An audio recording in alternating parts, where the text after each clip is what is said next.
Monkey D. Luffy is dead.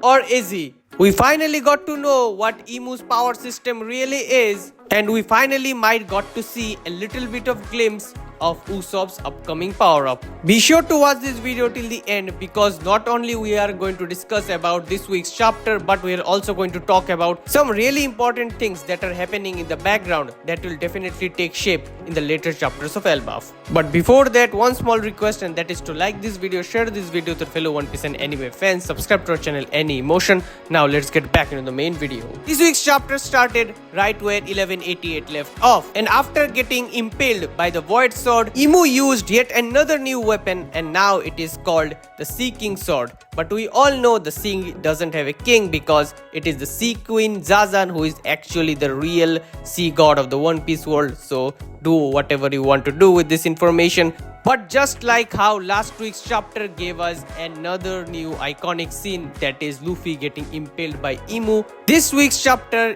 did nothing wrong. It also gave us another new iconic scene, and this time Luffy is being impaled by two different swords, and you could see in this scene how bad Luffy looks, and this is something we all probably do not want to see happen to Luffy, but it is also really important because Luffy, after achieving Gear 5th, was literally untouchable, and we all thought that no one could now match his strength, and through his toon powers, he was literally unmatchable at this point. So Imu just brought back reality onto us and said, hey, Luffy could be a toon god, but I am the real god of the One Piece world. I am the world, and I am going to dominate this fight. So this was a much needed implementation of the story that really tells us that, hey, Luffy might be really strong, but the story is far from over, and Imu is still a dominating force. But if we just move on from Imu, we got to see a glow up moment for Usopp, and this was a glow up moment that Usopp got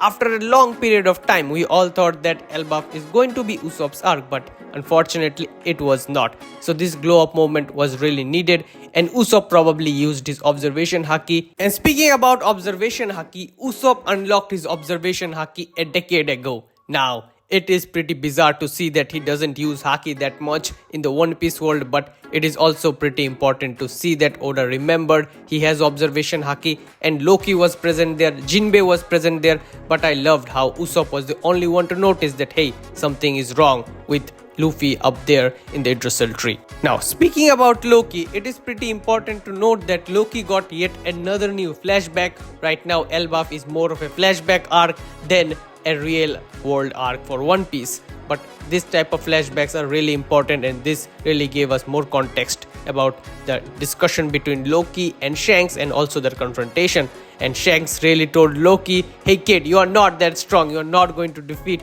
Imu-sama, so just hold your horses. And that is the reason why he was chained to the Yggdrasil tree. And we also know why he called Shanks a coward right now, because Shanks do not wanted to go and face off against Imu. That is the real reason why he called Shanks a coward. And we also know what Loki meant by he wanted to destroy the world. At the beginning of Elbaf, when Loki said he wanted to destroy the world, we all thought that Loki is going to be a bad guy. But we all know the world he was referring to. He was not referring to the blue planet.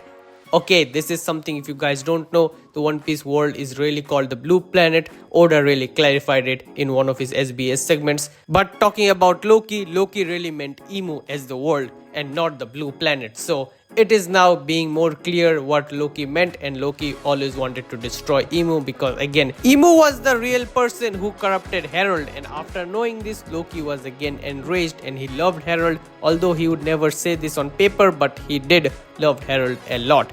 And Imu calls himself the world, a world that doesn't have lily flowers for some reason. But now let us talk about Imu's power, because his power is now revealed. His powers are the weapons of the 19 different kingdoms, and there were 20 kingdoms, but we all know that Alabasta withdrew, so there were now 19 kingdoms after Alabasta. So Imu literally has the prestigious weapons of the different family of the 19 different kingdoms, and he literally used them one by one. Now we all know Nemesis really looked the same as Mihawk's sword. So is Nemesis the family that had Nemesis the real family of Mihawk? We might not never know, or we might get a clarification on that in the upcoming or very later date of One Piece chapters. Now I know that the sword do not look exactly the same as the sword that are displayed in the throne room. Maybe the sword that are displayed in the throne room are fake, because again the empty throne is also a fake promise, because Emu is literally the ruler of the world.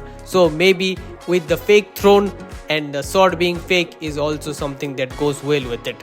Or maybe, just maybe, Emu used omen on them and it altered their look so much that it doesn't look the same as when they are displayed in the throne room. And our boy Saint Summers uses the sword Graham again against Zoro in this very chapter, and their looks are very different when Emu used it and now when it is being used by Saint Summers. So I think Emu's omen ability really alters their look and make them even more strong. Now since we are talking about Zoro versus Saint Summers, let us talk about it. Now with the power build up given to him by Emu, Saint Summers look even more stronger than someone like King or Queen, and this is a very big upgrade because Zoro unleashed one of his strongest attack, and with the help of Emu's omen upgrade and his special sword Graham, he really didn't care about Zoro's attack. And this really shows that how strong Emu is and how strong his buffs given to his own allies are. So Emu is literally not only dominating the fight against Luffy and Loki, he's also making both Saint Summers and Saint Killingham even more stronger. We all thought that it is going to be a cakewalk for Zoro, but we all know right now that fight against Zoro and Saint Summers is not going to be a cakewalk, because Saint Summers looked really strong after his buff given to him by Emu-sama.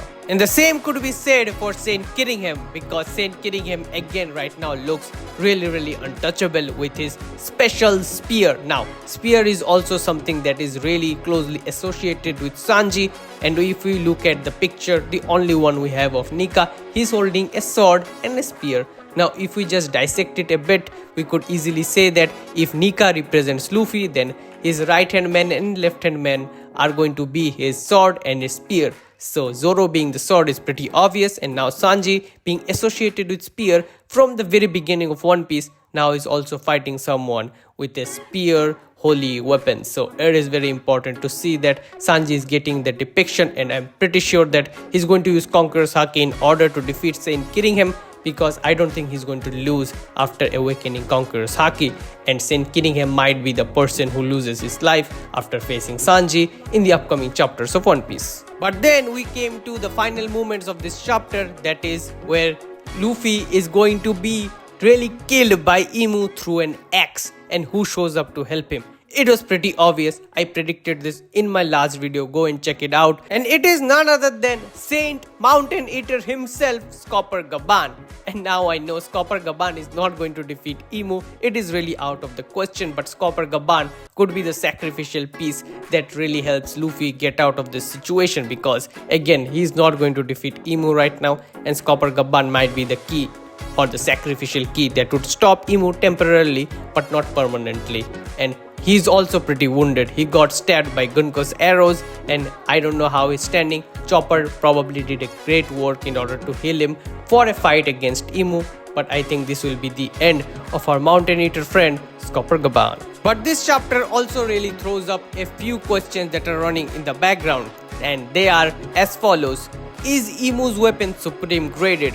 Because I don't think they're supreme graded, but they could be. After the omen amplification of the strength, they could become a supreme graded weapons, because again, I want Nemesis to be supreme grade because it looked pretty freaking cool. So just a personal bias, but again, I don't think any of the blades are really supreme grade, but maybe they could match a supreme grade sword through the enhancement given to them by Emu's omen ability. And now the second question is Usopp going to get a big upgrade with Ragnir?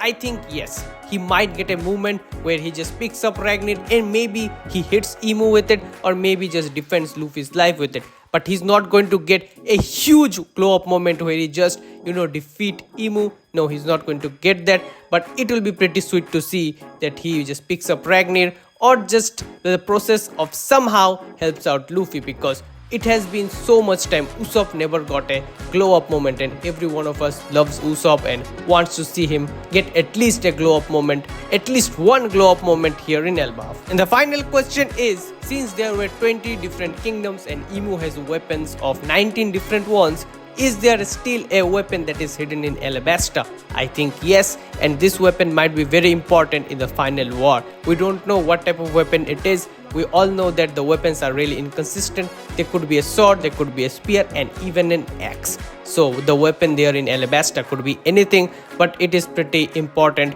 and it is going to be pretty essential to see what the weapon in Alabasta is and what its strength really is, because again this weapon belonged to Nefertari de Lily, and Emu loved Lily. Maybe Emu's lover had a supreme grade weapon, we might never know, but it will be pretty interesting to see what it is and who really gets to wield it in the final war. But that will be it for today's video. I hope you guys liked this video. If you guys watched this video till the end, thank you so much. Be sure to like this video, share this video to your fellow One Piece and anime fans, subscribe to our channel Any Motion for any One Piece Hindi content. Be sure to check out our anime Hindi channel, and with that out of the way, I'm out. Peace.